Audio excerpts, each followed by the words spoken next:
రండి దేవుని యొక్క వాక్యం నుండి ఆరాధనలో ప్రవేశించమని ఒక మాట జ్ఞాపకం చేసుకుంటూ వద్దాం. ప్రకటన గ్రంథము 3వ అధ్యాయం 14వ వచనం అందరం కలిసి చదువుదాం. ప్రకటన గ్రంథము 3వ అధ్యాయము 14వ వచనం అందరం కలిసి చదువుదాం. ప్రకటన గ్రంథం 3వ అధ్యాయం 14వ వచనం. లవోదికయలో ఉన్న సంఘపు దూతకి ఇలాగు రాయము: ఆమేన్ అనువాడును, నమ్మకమైన సత్య సాక్షియును, దేవుని సృష్టికి ఆదినైన వాడు చెప్పు సంగతులేమనగా. కాబట్టి దేవుని యొక్క వాక్యాన్ని చూసినట్టయితే ఇక్కడ ఒక మాట రాయబడుతూ వచ్చింది. ప్రకటన గ్రంథం 3వ అధ్యాయం 14వ వచనంలో మనం చూస్తున్నటువంటి మాట ఏంటంటే, మరొకసారి చూస్తాము. ప్రకటన గ్రంథం 3వ అధ్యాయం 14వ వచనం మరొకసారి అందరం కలిసి చదువుకుందాం. అందరం కలిసి బిగ్గరగా చదువుకుందాం. లవోదికయలో ఉన్న సంఘపు దూతకి ఇలాగు రాయము: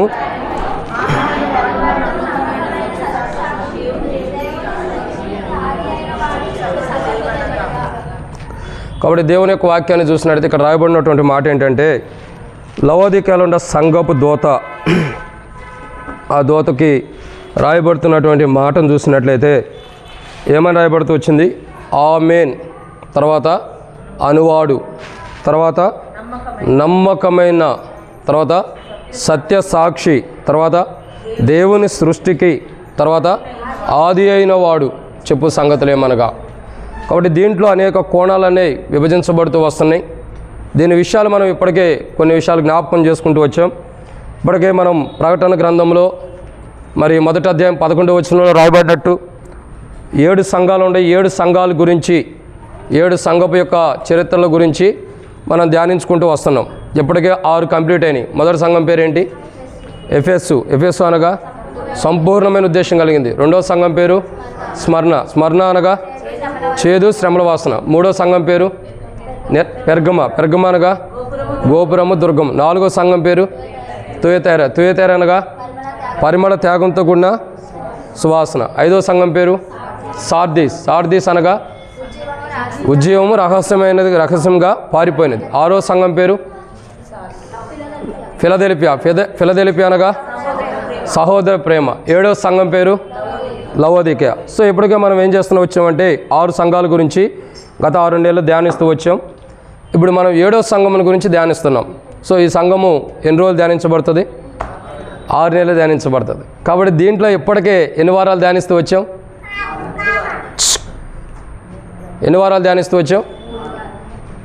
3 వారాలా? 4? మొట్టమొదటిగా లవోదిక అంటే అర్థం, దాని పేరు, దాని అర్థాల గురించి ధ్యానిస్తూ వచ్చాం.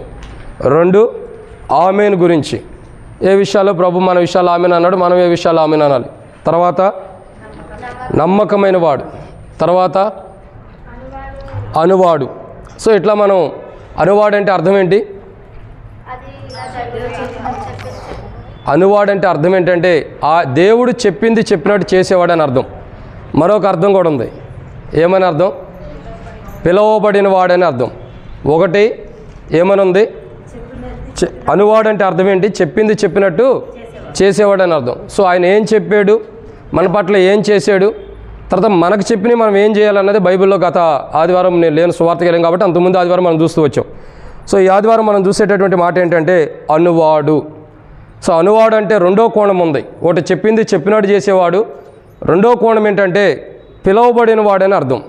ఏమని రాయబడుతూ వచ్చింది? పిలువబడిన వాడని అర్థం. నేను ఉన్నవాడును అనువాడునని ప్రభు అంటాడు. కాబట్టి మనం దేవుని యొక్క నిర్గమకాండంలో మనం చూసినట్లయితే నేను ఉన్నవాడును అనువాడును అంటున్నాడు. అంటే ఈ మాటకు అర్థం ఏంటంటే ఆయన జీవించేవాడు, అదే రీతిలో పిలువబడిన వాడని అర్థం. జీవించేవాడుగా పిలువబడుతున్న అనుభవం ఉంది. అయితే ప్రభువుని అంటే తండ్రి అయిన దేవుని కానీ, ప్రభు యేసుక్రీస్తు ప్రభువుని కానీ, పరిశుద్ధాత్మను కానీ పిలిచినటువంటి అనుభవాలు చాలా ఉన్నాయి. ఎందుకంటే అనేక పేరులతో, అనేక సందర్భాలను బట్టి, అనేక పరిస్థితులను బట్టి పిలువబడిన అనేక కోణాలు ఉంటూ వచ్చినాయి. అయితే బైబిల్లో దేవుని యొక్క వాక్యాన్ని చూస్తున్నట్లయితే, దేవుని యొక్క మాటలు జాగ్రత్తగా అర్థం చేసుకున్నట్లయితే అనువాడు అని అంటే అర్థం ఏంటి? చెప్పింది చెప్పినట్టు చేసేవాడు. 2వదిగా పిలువబడినవాడు. సో మొట్టమొదటి చెప్పింది ఆయన ఏం చేశాడు అన్నది గత వారం క్రితం మనం ధ్యానించుకుంటూ వచ్చాం. ఈ వారం చూసేది ఏంటంటే పిలువబడినవాడు. సో ఆయన్ని ప్రజలు, ఒక మాట అర్థం చేసుకోవాల్సింది ఏంటంటే ప్రభు యేసుక్రీస్తు ప్రభువారిని ప్రజలు ఏమని ప్రజలు ఏమని పిలుస్తున్నారు, ప్రజల ద్వారా ఏమని పిలువబడ్డాడు? ప్రభువైన యేసుక్రీస్తు ప్రభువారు ప్రజల ద్వారా ఏమని పిలువబడుతున్నాడంటే బైబిల్లో కొన్ని విషయాలు ఉన్నాయి. కొంచెం ఇది పార్క్ కాదు. ఏమని పిలువబడుతున్నాడంటే బైబిల్లో కొన్ని విషయాలు ఉన్నాయి. వాటిని మనం ధ్యానించమునుపు ప్రభు నడిపింపు కొరకే చిన్న ప్రార్థన. మమ్మల్ని మిక్కిలికి ఎక్కువగా ప్రేమించిన ప్రియ పరలోకపు తండ్రి, పరిశుద్ధుడు అయిన దేవా, మీకు స్తోత్రాలు. మీరు ఇచ్చిన ఈ కృపకాయ మీకు వందనాలు తండ్రి. మీ ప్రేమను బట్టి స్తోత్రాలు. మా జీవితాల్లో ఎన్నో విషయాలు మీరు గొప్ప కార్యాలు జరిగిస్తూ వచ్చారు, మీకు స్తోత్రాలు. మీరు చేసిన ప్రతి మేలుకాయ మీకు వందనాలు తండ్రి. ఈ రీతిలో ప్రభా మరి నీ ప్రజల మధ్యలో చేరి నిన్ను ఆరాధించడానికి, నిన్ను స్తుతించడానికి నాకును అనుమతించబోతున్న ఈ సమయానికై మీకు స్తోత్రాలు. అనుమతించారని నమ్మి స్తుతిస్తున్నాం, అందుని బట్టి వందనాలు. ఈ సమయంలో తండ్రి వాక్యం ధ్యానించబోతున్న సహాయం చేయండి. నిలబడేవాడిని నేనైనా నిలబెట్టేది మీరు, మాట్లాడేవాడిని నేనైనా మాట్లాడించేది మీరు, నాలో ఆత్మ ఉన్నప్పటికీ ఆత్మని అభిషేకించేది మీరు. ప్రజలు మీ వారు వాక్యం మీది నేనైతే నిష్ప్రయోజకమైన వాడిని నేను ఒప్పుకుంటున్నా తండ్రి. దాసుడు యజమానుడి వైపు చూస్తున్నట్లు, దాసురాలు యజమానురాల వైపు చూస్తున్నట్లు మా కనులు మీ వైపు వీక్షిస్తుండగా మీరే సహాయం గురించి మహిమ పొందండి. మాతో మీరు మాట్లాడండి. కూర్చున్న వారి కంటే నేను జ్ఞానిని కాదు, నాకంటే కింద కూర్చున్న వారు ఎంతోమంది జ్ఞానులు ఉంటారు తండ్రి. ప్రభా వారికి వాక్యం ధ్యానించడానికి నా జ్ఞానం సరిపోదు. తెరవబడిన ఆకాశం మాకు అనుగ్రహించి ఆకాశం ఎప్పిపడజాలంత విస్తారమైన నీ పరిశుద్ధాత్మ ద్వారా అభిషేకించండి. పరిశుద్ధాత్మ అభిషేకము నడిపింపు మాకు దయచేయండి. నీ పరలోకపు జ్ఞానం మాకు దయచేయండి. మరొకసారి నేను ప్రభా నీ కలువరి లేక రక్త ప్రోక్షణ కింద తెచ్చుకుంటున్నా తండ్రి. మీ రక్తాన్ని ప్రోక్షించుకుంటున్నాగా సాయం చేయండి. మీరే మీ రక్త ప్రోక్షణ కింద నన్ను కూడా తీసుకొచ్చి ప్రభా మీ రక్తం నా పైన ప్రోక్షించి మీ రక్త ప్రోక్షణ కిందకి తీసుకురామని ప్రార్థన చేస్తున్నాం. కలువరిశిలో శత్రుపైన విజయాన్ని పొందిన రక్తాన్ని నా పైన ప్రోక్షించుకుంటూ మీ రక్త ప్రోక్షణ కిందకు వస్తే అంధకార శక్తులు బంధించి, చీకటి శక్తులు బంధించి, శత్రుకార్యాలు బంధించి నీ నామని మైండ్ తెచ్చుకోమని ప్రార్థన చేస్తూ నాతో మీరు మాట్లాడమని మీ దయగల హస్తములకు అప్పచెబుతున్నాను తండ్రి. సహాయం చేయండి. మీ వాక్య వెలుగులో మమ్మల్ని నడిపించండి. మీ ఉద్దేశాలు మాకు బయలుపరచమని ప్రార్థిస్తూ నాతో మీరు మాట్లాడమని, మేము ఇట్లా ఆరాధించాలో కూడా మీరు నేర్పించమని, మహిమ పొందమని దేవా. కేవలం వర్తమానాన్ని బట్టి శత్రు సిగ్గు నీకు మహిమ తెచ్చుకోమని, తెరవబడిన ఆకాశం మాకు అనుగ్రహించి ఆకాశం ఇప్పి మరొకసారి పడజాలంత విస్తారమని పరిశుద్ధాత్మను అభిషేకించండి. మాకు కాదు యెహోవా, మాకు కాదు నీ కృపాసత్యం నీ నామని మహిమ కలుగును గాక. నీ ప్రజల పక్షాన నీకున్న దయచొప్పున దయతో నన్ను జ్ఞాపకం చేసుకున్నామని, నీకే మహిమ ఘనత ప్రభావాలు అప్పచెబుతూ ముందున్న సమయం కూడా మాకు ఎంతో దీవెనకరంగా చేయమని మీ నడిపింపును కోరుకుంటూ ప్రభువైన యేసుక్రీస్తు నామం పేరటి శ్వాసంతో ప్రార్థిస్తున్నాం తండ్రి. దేవుని యొక్క వాక్యాన్ని జాగ్రత్తగా గమనించినట్టయితే బైబిల్లో ఒక మాట రాయబడుతూ వచ్చింది. ఏమని రాయబడుతూ వచ్చిందంటే, రండి మనం దేవుని యొక్క వాక్యాన్ని జాగ్రత్తగా గమనించినట్లయితే ప్రియులారా ఒక మాట రాయబడుతూ వచ్చింది. ప్రకటన గ్రంథం 3వ అధ్యాయం 14వ వచనం. ప్రకటన గ్రంథము 3వ అధ్యాయము 14వ వచనంలో ఒక మాట రాయబడుతూ వచ్చింది. ఏమని రాయబడుతుందంటే, లవోదికీయలో ఉన్న సంఘపు దూతకు ఇలాగు రాయము, లవోదికీయలో ఉన్న సంఘపు దూతకు ఇలాగు రాయము, ఆమేన్ అనువాడును నమ్మకమైన సత్యసాక్షి దేవుని సృష్టికి ఆది అయిన వాడు చెప్పు సంగతులేమనగా. సో బైబిల్లో రాయబడినటువంటి ఒక మాటను మనం ధ్యానిస్తున్నాం. గత 6 నెలల నుండి 6 సంఘాల గురించి ధ్యానించాం. ఇది 7వ నెల. 7వ సంఘం ఏంటంటే, అంటే మన లెక్కలో 2024 2వ నెల, కానీ మనం ధ్యానించేదంటే 7వ నెల. ఈ 7వ నెలలో మనం ధ్యానిస్తున్న సంఘం పేరేంటి? లవోదికీయ. లవోదికీయ అంటే అర్థం ఏంటి? ప్రఖ్యాతి కాంచినటువంటి, ప్రఖ్యాతి ప్రగృహమైనటువంటి, ప్రఖ్యాతి గాంచి ప్రదేశాలు, ప్రఖ్యాతి గాంచిన స్థలమని, ప్రదేశమని, పట్టణమని మనం జ్ఞాపకం చేసుకుంటూ వచ్చాం. సో లవోదికీయలో ఉన్న సంఘపు దూతకు ప్రభువు మాట్లాడుతున్నాడంటే ప్రకటన గ్రంథం 3వ అధ్యాయం 14వ వచనంలో ఏమని అంటాడు? ఇదిగో ఆమేన్ అనువాడు. ఏమంటున్నాడు? అనువాడు. అనువాడు అంటే అర్థం ఏంటి? అనువాడంటే దేవుడు చెప్పింది చెప్పినట్టు చేసేవాడని ఒక అర్థం. రెండో అర్థం ఏంటి? పిలువబడిన వాడని అర్థం. సో ఇక్కడ మనం దేవుని యొక్క వాక్యాన్ని జాగ్రత్తగా అర్థం చేసుకున్నట్లయితే ఆయన పిలువబడుతున్న వాడు ఉన్నాడు. యెహోవా అని పిలువబడ్డాడు, ఉన్నవాడు అనువాడునని పిలువబడుతున్నాడు, ఇంకా సృష్టికర్త అని పిలువబడుతున్నాడు, ఇంకా ప్రభువైన యేసుక్రీస్తు ప్రభువారి గురించి చూసినట్టయితే రక్షకుడని, విమోచకుడని, ఇంకా సమాధానకర్త అని, ఇంకా చూసినట్టయితే అనేక పేర్లు పిలువబడుతూ వస్తుంది. పరిశుద్ధాత్ముడి గురించి కూడా అనేక కోణాలు పిలువబడుతూ వస్తుంది. అయితే బైబిల్ చెప్పే మాట ఏంటంటే, ఇది దేవుని నిమిత్తమే పిలువబడినటువంటి మాటలు. అయితే బైబిల్లో ఇంకొక కోణం ఉంది. ఏంటంటే, ప్రభువైన యేసుక్రీస్తు ప్రభువారిని ప్రజలందరూ కూడా ఇక్కడ అర్థం చేసుకోవాల్సిన విషయం ఏంటంటే, ప్రభువైన యేసుక్రీస్తు ప్రభువారిని ప్రజలందరూ ఏమని పిలుస్తున్నారు? ప్రజల ద్వారా పిలువబడుతున్నటువంటి మాట ఏంటి? ప్రభువైన యేసుక్రీస్తు ప్రభువారిని ప్రజలు పిలుస్తున్నటువంటి మాట ఏంటి? లేదా ప్రజల ద్వారా యేసుక్రీస్తు ప్రభువారిని ఏమని పిలువబడుతున్నాడంటే, యేసు ప్రభువారు ఏమని పిలువబడుతున్నాడంటే బైబిల్లో కొన్ని విషయాలు ఉన్నాయి. రండి దాంట్లో మొదటి మాటను మనం జ్ఞాపకం చేసుకున్నట్లయితే దేవుని యొక్క వాక్యాన్ని చూసినట్లయితే మత్తయి సువార్త 11వ అధ్యాయం 19వ వచనం. మత్తయి సువార్త 11వ అధ్యాయం 19వ వచనం. మనిషి కుమారుడు తినుచును త్రాగుచూను వచ్చిన గనుక ఇదిగో వీడు తిండిపోతును మద్యపానీయు చాలా కాబట్టి ఇక్కడ రాయబడినటువంటి ఒక మాట ఏంటంటే బైబిల్లో దేవుని యొక్క వాక్యాన్ని జాగ్రత్తగా గమనించినట్లయితే యేసుక్రీస్తు ప్రభువారిని ప్రజలు కొన్ని పిలుపుతో పిలుస్తూ వస్తున్నారు. ఏమని పిలుస్తున్నారు? మొట్టమొదటిగా చూసినట్లయితే ఇక్కడ రాయబడిన మాట మత్తయి సువార్త 11:19 వీడు పాపులకు స్నేహితుడు అని అంటున్నారు. ఏమంటున్నారు? పాపులకు స్నేహితుడు. వాస్తవానికి యేసుక్రీస్తు ప్రభువారు ఎవరు? బైబిల్ మనకు తేటగా తెలియపరిచినట్లయితే బైబిల్ చూసినట్లయితే యేసు ప్రభువారు ఎవరు? పాపులను రక్షించడానికి క్రీస్తు యేసు లోకమునకు వచ్చిన వాక్యం నమ్మదగినదిగా ఉంటుంది. నమ్మదగినది పూర్ణ అంగీకారంకు యోగ్యమై ఉందని బైబిల్ సెలవిస్తుంది. కాబట్టి యేసుక్రీస్తు ప్రభువారు ఎవరు?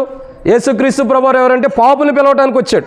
ఇంకా చూసినట్లయితే మనం చూసినట్లయితే మత్తయి సువార్త 1:21 చూసినట్లయితే యేసుక్రీస్తు ప్రభువారు ఏం చేస్తున్నాడు? తన ప్రజలను వారి పాపుల నుండి ఆయన రక్షించను కనుక ఆయనకి యేసు అని పేరు పెట్టానని బైబిల్లో రాయబడుతూ వచ్చింది.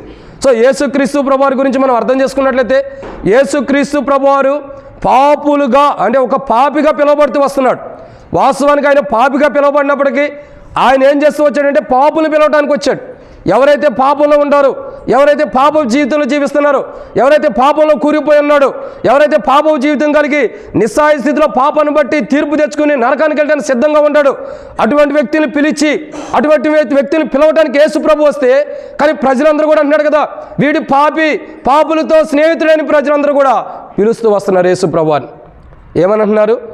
పాపులు స్నేహితుడని పిలుస్తూ వస్తున్నాడు. వాస్తవానికి ఆయన పాపులకు స్నేహితుడు అంటే అర్థం ఏంటి? ఈయన కూడా పాపం చేస్తున్నాడని అర్థం. కానీ ప్రభు ఎక్కడైనా పాపం చేశాడా? లేదు. మత్తయి సువార్త 1:21 ఏమని రాయబడుతూ వచ్చింది? పాపులను పిలవడానికి వచ్చాడని రాయబడుతూ వచ్చింది. అదే మనం కొత్త నిబంధనలో ఇంకా పత్రికల్లో చూసినట్టే, ఇదే దేవుని యొక్క వాక్యం చూసినట్టే పాపులను రక్షించడం క్రీస్తు యేసు లోకంలోకి వచ్చిన వాక్యం నమ్మదగిన పూర్ణాంగీకారం యోగ్యమై ఉన్నదని బైబిల్ సెలవిస్తూ వస్తుంది. ఆయన పాపి కాదు, కానీ పాపిగా పిలువబడుతూ వస్తున్నాడు. కానీ ఆయన పాపిగా పిలువబడినప్పటికీ ఆయన చరిత్ర చూడగా పాపులమైన మనల్ని పాపంలో నుంచి విడిపించడానికి ఇష్టపడుతున్నాడు. ఆ డోర్ కట్టను కొద్దిగా ఇటానమ్మా. కాబట్టి దేవుని యొక్క వాక్యం చూసినట్లయితే ఆయన పాపి కాడు, ఆయన పాపంలో జీవించలా, ఆయన పాపంలో నివసించలా. కానీ ప్రజలందరూ కూడా ఏమంటున్నారంటే వీడు పాపాత్ముడు, పాపుల్లో చేరిన వాడని అనేక కోణాల్లో మాట్లాడుతూ వస్తున్నారు. వీడు వాడని రకరకాలుగా మాట్లాడే వాళ్ళు ఉంటారు. కానీ ఇక్కడ బైబిల్లో చూసినట్లయితే పాపులకు స్నేహితుడు ఏమంటున్నారు? పాపులు స్నేహితుడు. వాస్తవానికి యేసు ప్రభువారు ఎక్కడ కూడా పాపం చేసినట్టు చరిత్రలో ఎక్కడ కూడా లేదు. ఎందుకంటే ఆయన పాపం చేసినంత అవసరం ఆయనకు లేదు. ఆయన పరిశుద్ధుడు, నీతిమంతుడు, నిష్కలంకుడు, పాపుల్లో చేరక ప్రత్యేకించబడిన వాడు. అటువంటి వ్యక్తి, అటువంటి ప్రభువు పాపం ఎందుకు చేస్తాడు? కానీ ప్రజలు అంటారు కదా పాపులతో స్నేహితుడు అంటే అర్థం ఏంటి? ఈయన కూడా పాపిగా ఎంచుతూ వచ్చారు. ఈయన కూడా చూడండి, మనం దొంగతో స్నేహం చేసామనుకో అందరూ ఏమంటారు? మనల్ని చెప్పాలి ఏమంటారు?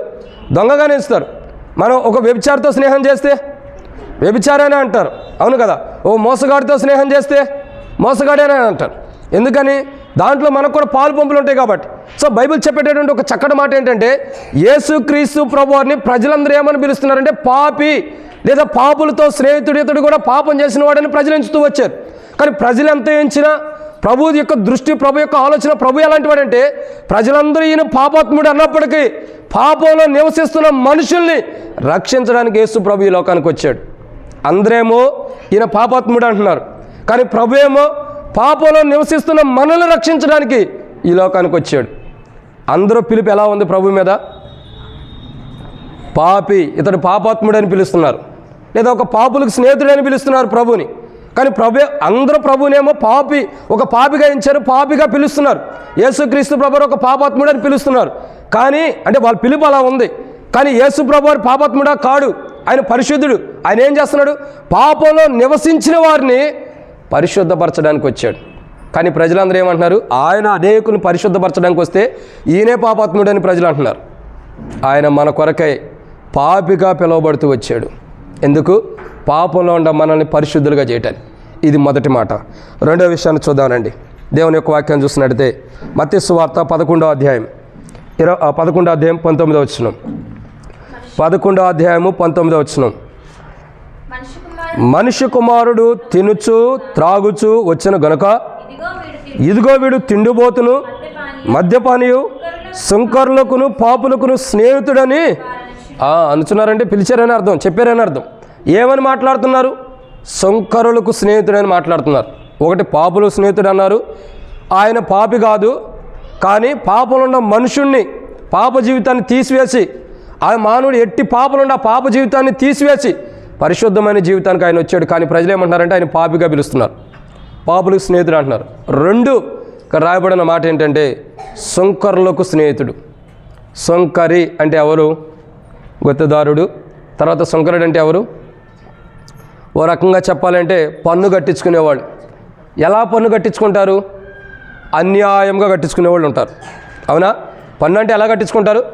అన్యాయంగా కట్టించుకుంటారు. అవునా కదా? ఒకవేళ పైనున్న రాజ్యాధికారి ఇదిగో నీకు 100 రూపాయలు పన్ను కట్టాలి నువ్వు అని చెప్పంటే ఈ సుంకరులు ఏం చేస్తారు? 100 కట్టించుకునే వాళ్ళు మంచివాడు ఉంటాడు, లేకపోతే కొంతమంది ఇంకేం చేస్తారు, 100కి ఇంకో 10 రూపాయలు వేసి నాకు కూడా కట్టాలని చెప్పి వాళ్ళు ఉంటారు. అంటే ఇక్కడ బైబిల్లో ఒక మాట ఏంటంటే ఆయన వాస్తవానికి యేసుక్రీస్తు ప్రభువారు అందరికీ న్యాయం తీర్చడానికి ఈ లోకానికి వచ్చాడు. ఎలా వచ్చాడు? అందరికీ న్యాయం తీర్చడానికి ఈ లోకానికి వచ్చాడు.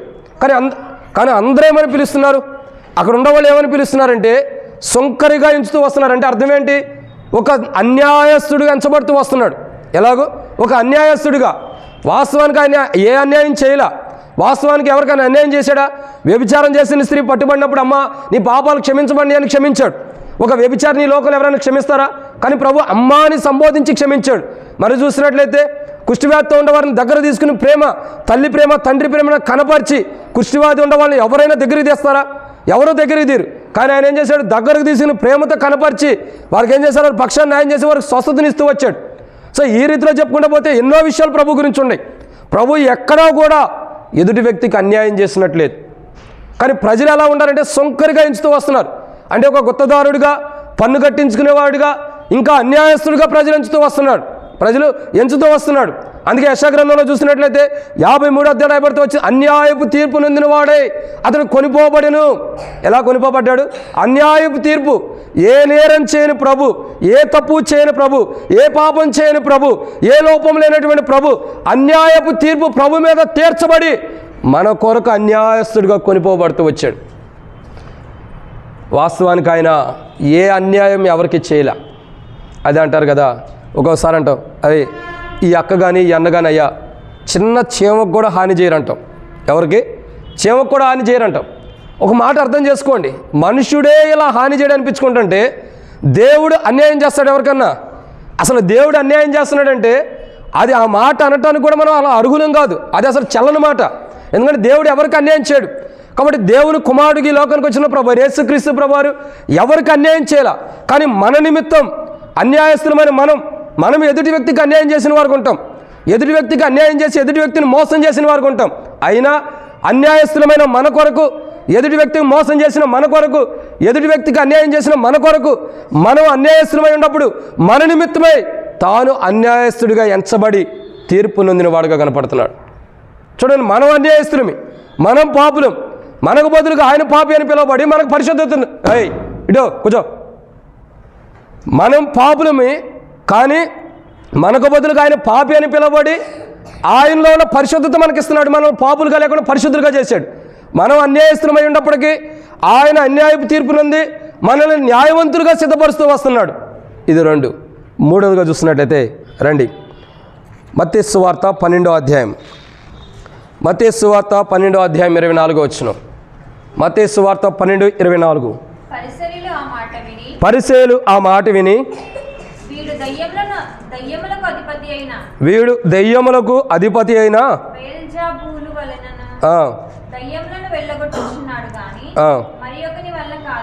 అది ఏమని పిలుస్తున్నారు? 3వదిగా ప్రభుని మొట్టమొదటిగా ఏమని పిలిచారు? ఒక పాపిగా పిలుస్తున్న అనుభవం, ఎంచుతున్న అనుభవం చూస్తున్నాం. 2 సుంకర్లాగా పిలుస్తున్నారు. 3 ఇక్కడ రాబడి అనమాట దెయ్యములకు అధిపతి అని పిలుస్తున్నాడు. ఏమని పిలుస్తున్నాడు? పిలుస్తున్నారు ప్రజలు. ఏమని పిలుస్తున్నారు? దెయ్యములకు అధిపతి అని. వాస్తవానికి యేసు ప్రభు ఎవరండి? ఈ ప్రపంచంలో ఎక్కడికి వెళ్ళినా వదలని దెయ్యాలు యేసు ప్రభు దగ్గరికి వస్తే వదిలిపోతాయి. అసలు ఆయన చూస్తేనే భయపడుతున్నాయి. కొన్ని దెయ్యాలు అంటున్నాయి కదా, కొన్ని అపవిత్రాత్మలు అంటాయి కదా, దావీదు కుమారుడా మాతో నీకు పనేంటి? సమయం రాకమునిపే మా దగ్గరకు వచ్చావా? దావీదు కుమారుడు మమ్మల్ని బాధించడానికి వచ్చావా? అయ్యో దావీదు కుమారుడు ఎందుకు మా దగ్గరికి వచ్చావని దెయ్యాలు సైతం కూడా భయపడుతున్నాయి. అర్థమవుతుందండి? దెయ్యాలు సైతం కూడా భయపడుతున్నాయి.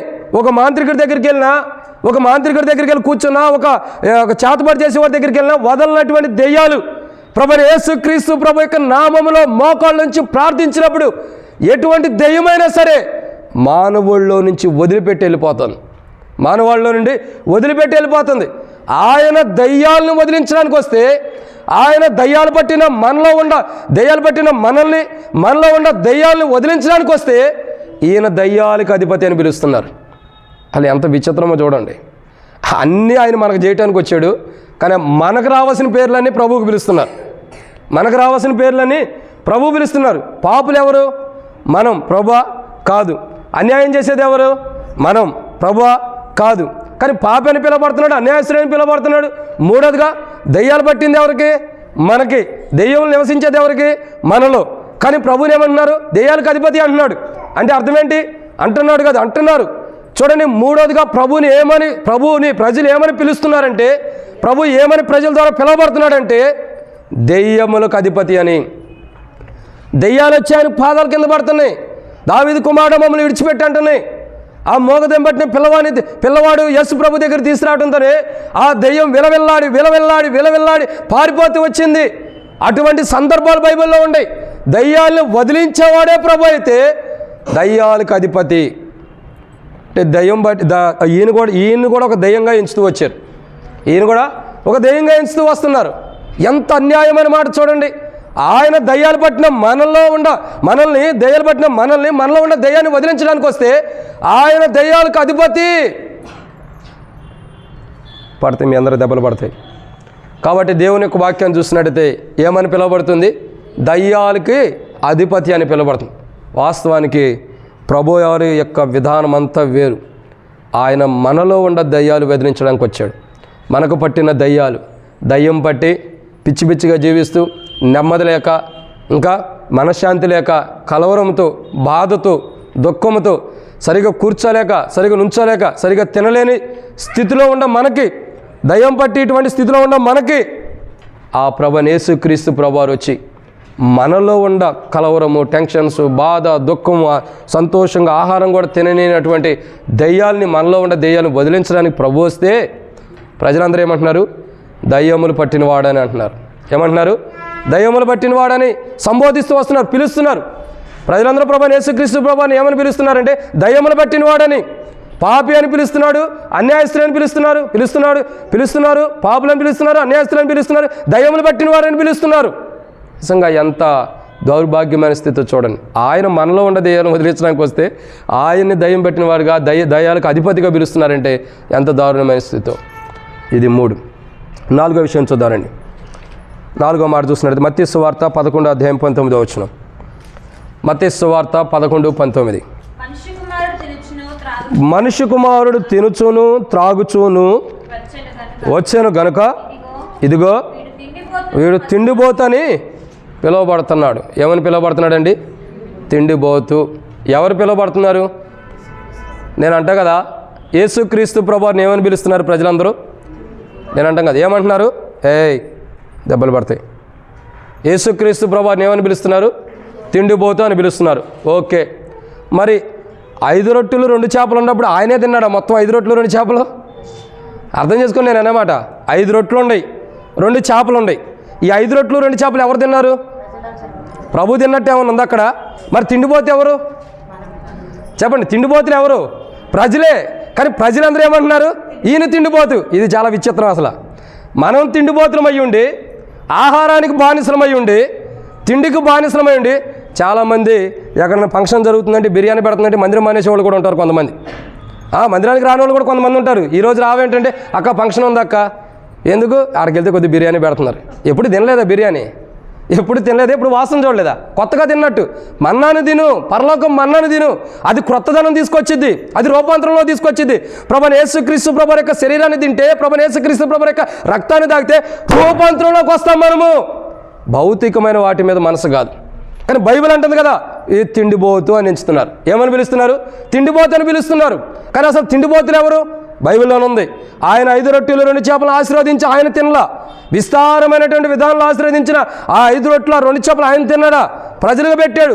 పెట్టగా ఇంకా ఎన్ని గంపలు ఉండి? చెప్పండి, ఎన్ని గంపలు? 12 గంపలు ఎన్నో ఉండి ఎత్తబడుతూ వచ్చినాయి.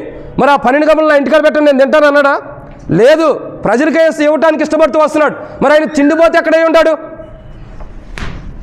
మనం కాబట్టి ఎక్కడై ఉన్నాడు తిండిపోతూ? ఎక్కడా కూడా ఆయన తిండిపోతుగా లేడు. ఎక్కడా కూడా ఆయన తిన్న అనుభవం లేదు. కానీ బైబిల్ అంటుంది కదా, వీడు తిండిపోతూనే ఎంచబడుతూ వచ్చాడు. కానీ యేసుక్రీస్తు ప్రభువారు అలా తిండిపోతుగా ఎంచబడినప్పటికీ, ఆ మాట పిలిపించుకున్నప్పటికీ తిండిపోతులమైన మనల్ని ఆ యొక్క జీవితాన్ని మార్చి పరలోకపు మన్నా అయినటువంటి ప్రభు యేసుక్రీస్తు ప్రభుని తినే ధన్యత ప్రభు మనకు అనుగ్రహించాడు. చూడండి, ఆయన తిండిపోతని పిలువబడి అటువంటి అనుభవం ఆహారానికి దాసుడమైన మనల్ని, ఆయన ఆహారాన్ని దాసుడు కాదు కానీ ఆయన తిండిపోతని పిలిచారు. మనం వాస్తవానికి ఆహారాన్ని దాసులు.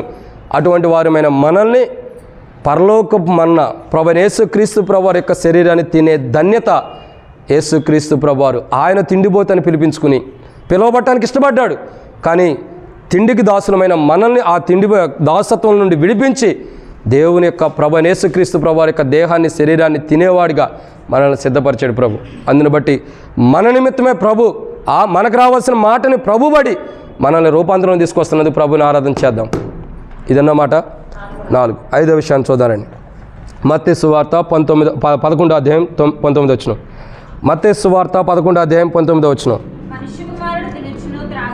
మనిషి కుమారుడు తినుచును త్రాగుచును వచ్చెను గనుక ఇదిగో వీడు తిండిపోతును మద్యపానీయు.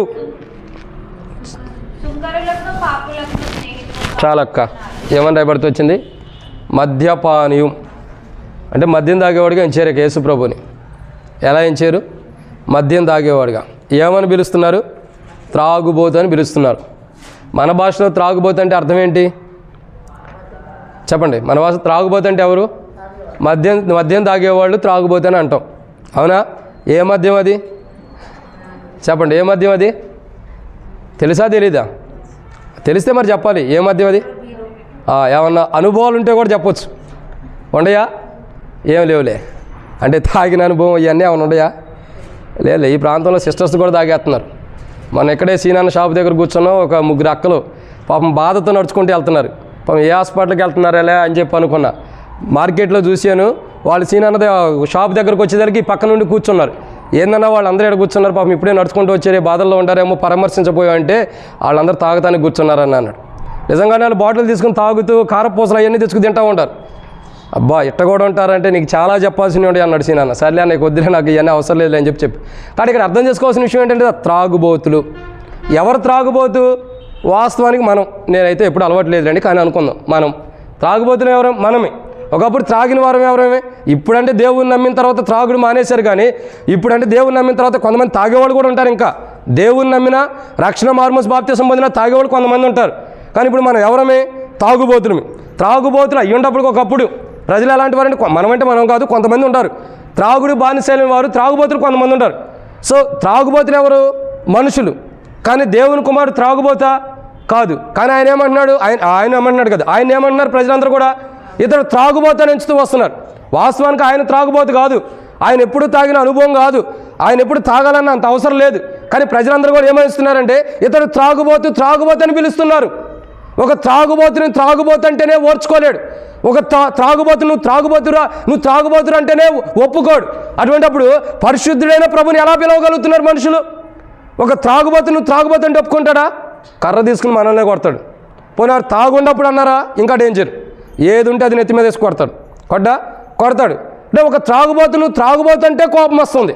కానీ ఒక పరిశుద్ధుడు, ఒక పాపుల చెరక ప్రత్యేకించబడిన వాడు, ఇంకా నీతిమంతుడు, నిష్కలంకుడు, పవిత్రమైన జీవితం కలిగిన వాడు, అటువంటి ప్రభుని ప్రజలందరూ కూడా ఏమంటున్నారంటే ఇతడు త్రాగుబోతు. అసలు తాగింది ఎవరు? ప్రజలు. తాగుబోతులు ఎవరు? ఎవడైతే తాగుబోతు అన్నాడో వాడే తాగేవాడు.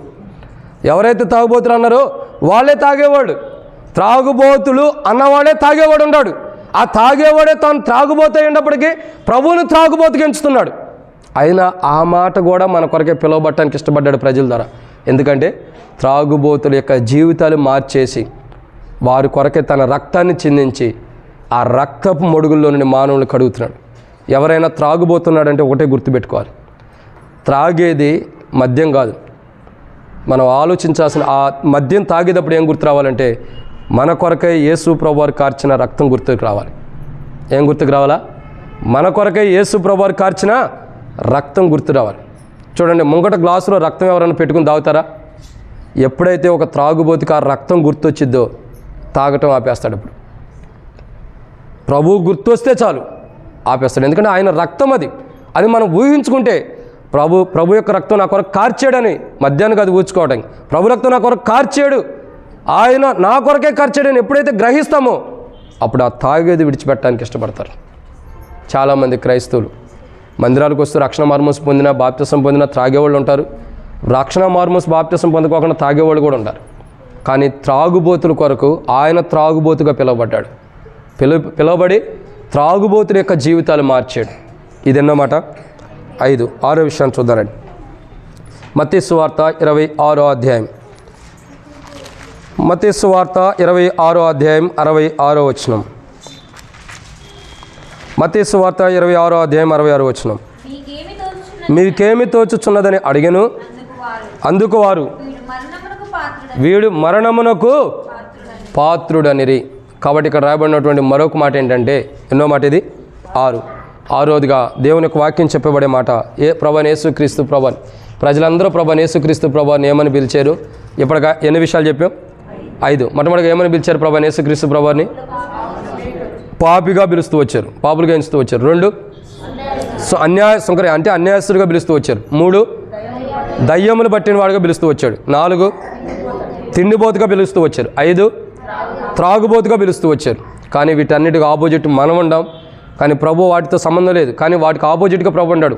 క్షమించండి, వాటికి ఆపోజిట్ ప్రభు, మనం వాటికి అనుకూలంగా ఉన్నాం. వాటి అనుకూలంగా ఉండ మన జీవితాలు ప్రభు మార్చి ఒక నూతనమైన జీవితాన్ని ఇచ్చాడు.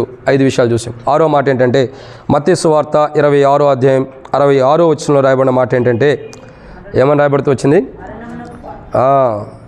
మీకేమీ తోచుచున్నదని అడిగెను. అందుకు వారు వీడి మరణముకు పాత్రుడు అనిరి.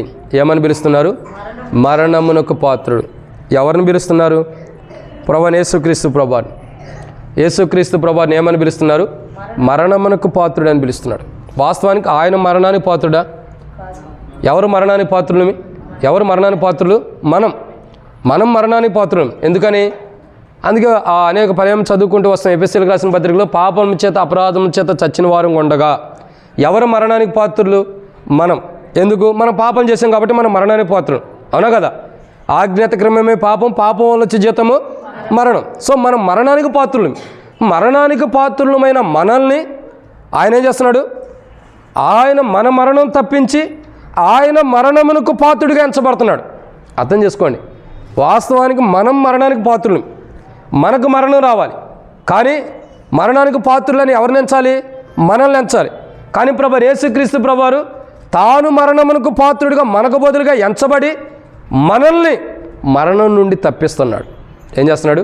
మరణం నుండి. ప్రజలందరూ పిలుస్తున్నారు, ఇతను మరణమునకు పాత్రుడు అని ప్రజలందరూ పిలుస్తున్నారు.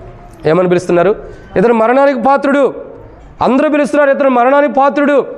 అందరూ ఇతడు మరణానికి పాత్రుడు అని పిలిచినప్పటికీ మరణానికి పాత్రులమైన మనల్ని తన శిలువ రక్త ప్రోక్షణలోకి తీసుకొచ్చి తన శిలువ చాటును మనల్ని దాచి ఆ మరణానికి పాత్రులమైన మనల్ని మరణం నుండి తప్పించి తాను మనకు బదులుగా మరణాన్ని పొందుతూ మరణానికి పాత్రుడిగా ఎంచబడుతూ వచ్చి మరణాన్ని పొందినవాడుగా ఉన్నాడు.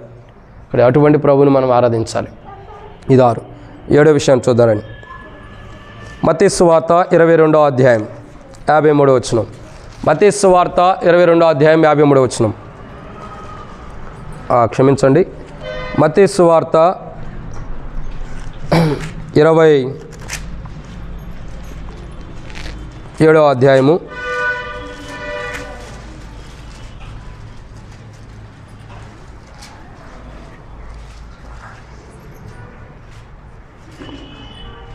దేవుని యొక్క వాక్యం చూసినట్లయితే మత్తయి సువార్త 27వ అధ్యాయంలో ఒక మాట రాయబడుతూ వచ్చింది. ఇక్కడ జాగ్రత్తగా చూసినట్లయితే చదువుతుండండి. ఇక్కడ నేరస్తుల్లో ఒక్కడుగా ఆయన కూడా ఎంచబడిన అనుభవాన్ని చూస్తున్నాం. ఎందుకంటే నేరస్తులతో పాటు ఆయన కూడా ఏం చేస్తున్నారు? చెప్పండి. ఆయన కూడా ఏం చేస్తున్నారు? నేరస్తులతో పాటు సిలువ వేయబడిన వారితో పాటు కూడా ఆయనకు కూడా సిలువ వేస్తున్నారు. ఎందుకని? ఒక వైపున ఒక దొంగ, మరొక వైపున ఒక దొంగ ఉంటాడు. ఎవరుంటారు? ఇద్దరు దొంగలు ఉంటారు.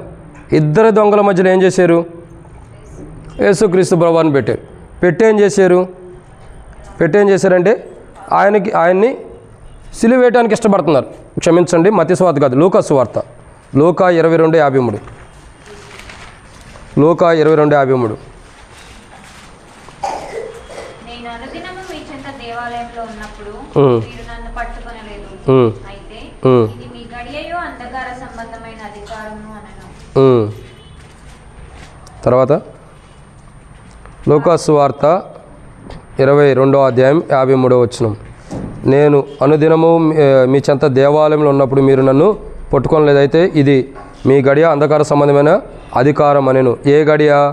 23 లూకా సువార్త 39. వ్రేలాడు వేయబడిన నేరస్తుల్లో ఒకడు ఆయన్ను దూషించి, నీవు క్రీస్తు కదా, నిన్ను నువ్వు రక్షించుకొనమని మమ్మను కూడా రక్షించమని ఆయనతో చెప్పాను. అంటే అర్థమేంటి? వ్రేలాడ వేయబడిన నేరస్తుల్లో ఆయన ఏం చేశాడు?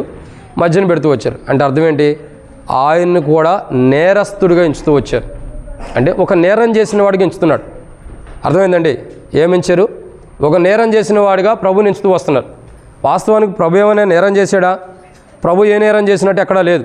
ఏమన్నా చేశాడా? ఎవరిని చంపలేదు. దేవాలయాన్ని పాడు చేసిన వారిని ఏమన్నారు? ఎంతోమంది దేవాలయాన్ని పాడు చేస్తున్నారు. తమ సొంత స్వార్థం కోసం దేవాలయాన్ని పాడు చేసిన వారు ఉంటారు. వాళ్ళతో ఏమంటున్నాడు? ఒకే మాట చెబుతున్నారు, నా తండ్రిలు సమస్త జనులకు ప్రార్థనా మందిరం అనబడును, మీరు దాన్ని దొంగల గోహగా చేశారు, మీ ఇష్టం వచ్చినట్టు చేశారని చెప్పి మాట్లాడుతూ వచ్చాడు. కానీ వాళ్ళ మీద ఏమైనా తీర్పు తెచ్చాడా? వాళ్ళని ఏమైనా కొట్టాడా? అవమానించాడా? వెళ్ళిపోమన్నాడు. అక్కడ ఉన్న వాళ్ళందరం కూడా వెళ్ళిపోమని చెప్పాడు. అంటే అర్థం ఏంటి? ఆయన ఎవరిని కూడా అన్యాయంగా చేయలేదు. ఎవరికి కూడా అన్యాయంగా ఎవరి పక్షాన్ని జీవించలేదు. ఎవరి పక్షాన్ని కూడా ఎవరికి కూడా ఆయన అన్యాయ తీర్పు తీర్చల. సో ఇక్కడ ఏమని రాయబడుతూ వచ్చింది? నేరస్తుల్లో కూడా. ఆయన ఏ నేరం చేశాడు? ఆయన నేరస్తుడికి ఎంచారు. యేసు ప్రభువు వారు ఏమైనా నేరం చేశాడా? ఎక్కడన్నా నేరం చేశాడా? ఎక్కడ నేరం చేయనప్పుడు నేరస్తుడికి ఎందుకు ఎంచాలి? ఎందుకంటే నేరస్తులు ఎవరు? మనం. నేరం చేసింది ఎవరు? మనం. నేరం అంటే అర్థం ఏంటి? నేరము అంటే అర్థం ఏంటి? తప్పు చేసిన వాడని అర్థం, లేదా ఒక దోషి అని అర్థం. నేరం చేసింది ఎవరు? మనం. తప్పు చేసింది ఎవరు? మనం. కానీ తప్పును బట్టి శిక్ష ఎవరికి రావాలి? మనకి. నేరస్తులు ఎవరమే? మనమే. తప్పు చేసిన బట్టి నేరస్తులు ఎవరంటే మనమే. దోషులు మనమే. కానీ మనం నేరస్తులుగా ఉన్నప్పుడు మనకు బదులుగా ఆయన సిలువలో నేరస్తుడిగా ఎంచబడి పిలువబడిన అనుభవంలోకి వస్తున్నాడు. వాస్తవానికి ఆయన నేరస్తుడు కాదు, మనం నేరస్తులమై ఉన్నప్పటికీ మనల్ని తన సిలువ రక్త ప్రోక్షణ ద్వారా కడిగి నేరస్తులమైన మన కొరకు ఆయన నేరస్తుడిగా ఎంచబడుతూ వస్తున్నాడు. ఏం చేయబడుతూ వస్తున్నాడు? నేరస్తుడిగా ఎంచబడుతూ వస్తున్నాడు. నేరం చేసిన వారు మనము, నేరస్తుడిగా ఎంచబడింది ప్రభువైన యేసుక్రీస్తు ప్రభువారు. ఈరోజు మనం అర్థం చేసుకోవాల్సిన అంశం ఏంటంటే, వాస్తవానికి ఏదో ఒక తప్పు చేసి నేరస్తులుగా ఉంది మనం. దేవుని దృష్టిలో నేరస్తులుగా ఉంది మనం. కానీ నేరస్తులమైన మనకు బదులుగా మన మీద నేరం మోపితే ఏమైంది? నేరం మోపితే తీర్పు ఉంటుంది. ఆ తీర్పు కొరడా దెబ్బలు ఉండొచ్చు, ఆ తీర్పు ప్రాణం పోవచ్చు, ఆ తీర్పుకి జైలు శిక్ష ఉండొచ్చు. కానీ యేసుక్రీస్తు ప్రభువారు మన నిమిత్తమై ఆయన మనకు రావాల్సిన నేరాన్ని ఆయన భరించి, మనకు రావాల్సిన మరణాన్ని ఆయన పొంది మరణాన్ని అనుభవించిన వాడుగా ఉంటాడు. ఎందుకు? మనం చేసిన నేరాన్ని బట్టి. మనం ఏ నేరం అయితే చేసామో, ఏ తప్పు చేసామో మన నిమిత్తం ఆయన నేరస్తుడిగా ఎంచబడుతూ వచ్చాడు. సో ఏమని పిలుస్తున్నారు ప్రజలు? ఒక నేరస్తుడిగా పిలుస్తున్నారు. అందుకే సిలువలో ఉండ దొంగ అంటాడు, నిన్ను నువ్వు రక్షించుకుని మమ్మల్ని కూడా రక్షించంటాడు. అంటే అర్థం ఏంటి? రక్షించుకోలేని నేరస్తుడేనే కదా, నేరం చేసాడనే కదా అర్థం. ఒక దొంగ చెప్పే మాట అలాగే ఉంది, ఆయన నేరస్తుడే, ఆయన రక్షించుకోలేడు, మనల్ని కూడా రక్షించలేడు అంటున్నాడు. నిన్ను నువ్వు రక్షించుకోలేడు అనలేడు, కానీ నిన్ను నువ్వు రక్షించుకుని మమ్మల్ని కూడా రక్షించమంటున్నాడు. అంటే అర్థం ఏంటి? ఆయన్ని నేరస్తుడిగా ఎంచుతూ వస్తున్నాడు. ఆయన నేరం చేయకపోయినా మన కొరకై నేరస్తుల్లో కూడా ఎంచబడుతూ వచ్చాడు. బైబిల్ రాయబడినటువంటి 7 విషయాలు చూసాం. ప్రజలు ప్రభువైన యేసుక్రీస్తు ప్రభువాన్ని ఏమని పిలుస్తున్నారు? మొట్టమొదటిగా పాపిగా పిలుస్తున్నారు, పాపిగా ఎంచుతున్నారు. అలా పిలువబడిన అనుభవంలోకి వస్తుంది. 2 అన్యాయస్తుడిగా పిలుస్తున్నారు. 3 దయ్యములు పట్టిన వాడిగా పిలుస్తున్నాడు. 4 తిండిబోతుగా పిలుస్తున్నారు. 5 పిలుస్తున్నారు. 5 త్రాగుబోతుగా పిలుస్తున్నారు. 6 మరణములకు పాత్రుడిగా పిలుస్తున్నారు. 7 నేరస్తుల్లో ఒకటిగా ఎంచుతున్నారు, నేరస్తుడని పిలుస్తున్నాడు. అయినా నేరం చేసింది మనం, త్రాగుబోతులు మనం, తిండిబోతులు మనం, ఇంకా పాపులు మనం, అన్యాయస్తులు మనం. ఇంకా మరణమునకు పాత్రులు మనం. ఆయన మనకు బదులుగా మనకు వచ్చిన పేర్లన్నీ ఆయన పిలిపించుకుని మనకి ఆ పేర్లన్నీ తుడిచిపెట్టి తన కలువరిశిలకు రక్త ప్రోక్షణ ద్వారా మనకు వచ్చిన ఈ 7 పేర్లు మనయే. మరణానికి పాత్రుడు, నేరస్తుడు, ఇంకా చూసినట్లయితే అన్యాయస్తుడని కానీ, ఇంకా చూసినట్లయితే దెయ్యములు పట్టినవాడని కానీ, ఇంకా చూసినట్లయితే త్రాగుబోతు, తిరుగుబోతు కానీ, ఇంకా అనేకమైన పేర్లన్నీ మనయే. సో మన పేర్లు ఆయన పిలిపించుకుని మనకు రావాల్సిన పేర్లను ఆయన పిలిపించుకుని ఆయన పేరును మనకు అనుగ్రహించాడు. ఏంటి ఆయన పేరంటే పరిశుద్ధుడు, పవిత్రుడు. అంటే తానే పరిశుద్ధుడిగా ఉన్నాడో ఆ పరిశుద్ధత అనే పేరు మనకు అనుగ్రహించాడు. తానే పవిత్రంగా ఉన్నాడో ఆ పవిత్రమైన పేరు మనకు అనుగ్రహిస్తూ వచ్చాడు. ఆ పవిత్రమైన జీవితాన్ని కూడా మనకు అనుగ్రహించాడు. కాబట్టి ఆయన ప్రజల ద్వారా ఆయన పిలువబడిన రీతి ఎలా ఉన్నప్పటికీ మనం అలాంటి స్థితిలో ఉన్నప్పుడు ప్రజలందరూ పిలిచే పిలుపు మనల్ని బట్టి. కాబట్టి మనకు రావాల్సిన పిలుపు ఆయన పొంది ఆయన తన కలువరిశిల యొక్క రక్త ప్రోక్షణ ద్వారా మన పాపాలను కడిగి మనకుండా ఈ 7 అనుభవం కలిగిన పేర్లన్నిటినీ, ఆ పిలుపు సంబంధించిన అనుభవాలన్నిటినీ తన రక్తం ద్వారా కడిగి మనల్ని పరిశుద్ధపరిచి తన రాజ్యం కొరకే వారసులుగా చేసి తను ఆరాధించే బిడ్డగా, తను స్తుతించే బిడ్డగా ప్రభు చేసినందుకై ప్రభుని ఆరాధన చేద్దాం. అట్టి ఆరాధన మనం చేయనట్లు, ప్రభా నేరస్తులు ఒకడుగా నేను, కానీ ఆ నేరస్థాపనలో నుండి నాకు బదులుగా నువ్వు నేరస్తుడు చేయబడ్డావు ప్రభా. ఆ నేరంలో నుండి నన్ను తప్పించావు. మరణానికి పాత్రుడు నేను, కానీ నాకు బదులు నువ్వు మరణించి నన్ను మరణాన్ని తప్పించావు ప్రభా. త్రాగుబోతు నేను, కానీ నా త్రాగుబోతు యొక్క జీవితాన్ని తీసివేయడానికి నువ్వు త్రాగుబోతుగా పిలువబడుతూ వచ్చావు. తిండిపోతు నేను, కానీ ప్రభా నా యొక్క తిండిపోతు యొక్క జీవితాన్ని తీసివేసి మన్నాన్ని తినే జీవితంలో తీసుకురావడం కొరకు నువ్వు తిండిపోతుగా పిలువబడుతూ వచ్చావు ప్రభా అని ప్రభుని ఆరాధన చేద్దాం. ప్రభా నేను ఇలాంటి వాడినే, కానీ నాకు బదులుగా నువ్వు పిలువబడి నాకు నీ యొక్క పరిశుద్ధమైన జీవితాన్ని నాకు అనుగ్రహిస్తున్నందుకై నీకు స్తోత్రాలు ప్రభుని ఆరాధన చేద్దాం. అట్టి ఆరాధన మనం చేయనట్లు ప్రభు మన సహాయం చేయను గాక. నిలబడి ఒక పాట పాడుకుందాం, ఆరాధనలో ప్రవేశిద్దాం. ఆరాధనలో ప్రవేశించే మునుపు నిలబడి బైబిల్లో నుండి ఒక పాట పాడుకుని ప్రభుని హృదయమార ఆత్మతో సత్యంతో దేవుడు మనకు చేసిన మేలును బట్టి, ప్రభు మనకు చేసిన మేలును బట్టి ప్రభుని ఆరాధన చేద్దాం. దేవుడు మరి తన కృపను బట్టి లవోదికలో ఉన్న సంఘమును, ఇటువంటి స్థితిలో ఉన్న సంఘాన్ని కూడా తన కృప ద్వారా దేవుడు పిలుస్తూ వచ్చాడు. పిలిచి ఆ లవోదికలో ఉన్న సంఘముని, ఈ 7 అనుభవం ఉన్న లవోదిక సంఘాన్ని తన పరిశుద్ధతలోకి నడిపించి తన పరిశుద్ధమైన పేరు లవోదిక సంఘానికి అనుగ్రహించాడు. అటు అనుభవం మనల్ని కూడా తీసుకొచ్చినందుకు ప్రభుని ఆరాధించేద్దాం. ఆరంభించాం.